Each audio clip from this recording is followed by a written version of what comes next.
The United States has carried out another night of airstrikes against Iran, targeting several strategic locations along the country's southern coast and deepening fears of a wider regional conflict. US Central Command says its latest wave of strikes hit Iranian command centers, air defense sites, missile and drone capabilities, and coastal surveillance facilities. It said the aim was to degrade Iran's ability to threaten commercial shipping in the Strait of Hormuz. The strikes included targets in Bandar Abbas and Greater Thumb Island, where CENTCOM said US forces hit coastal defense and cruise missile sites during a 90-minute operation. Iranian media reported explosions in Chesham Island, Bandar Abbas, Sirik, Chabahar, Konarak, and Ras. Strikes were also reported in Kondab and Semnan, where state media said part of the airport was hit.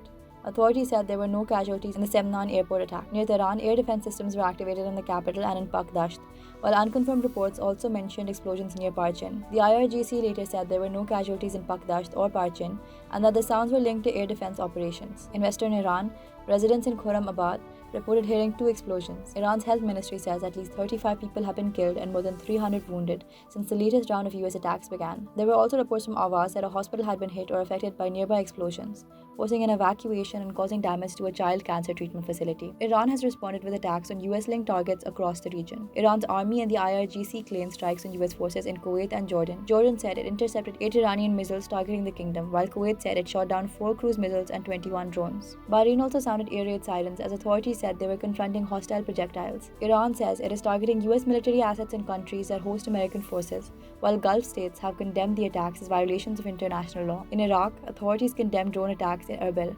after police reported 5 drones in the Kurdish region. One was shot down near the US consulate, triggering the mission's air defense system, while 2 others crashed near US base outside the city. Iran also said it had downed an MQ-9 drone over Andi Meshk in Khuzestan province. The escalation is making diplomacy increasingly difficult. President Donald Trump says some form of dialogue with Iran is still taking place, saying his people have been speaking to their people. He also thanked Iran after Tehran allowed an American citizen detained in December 2024 to leave the country, calling it a gesture of goodwill. But during the week, Trump had also warned that he is willing to expand US military action, including beyond military targets.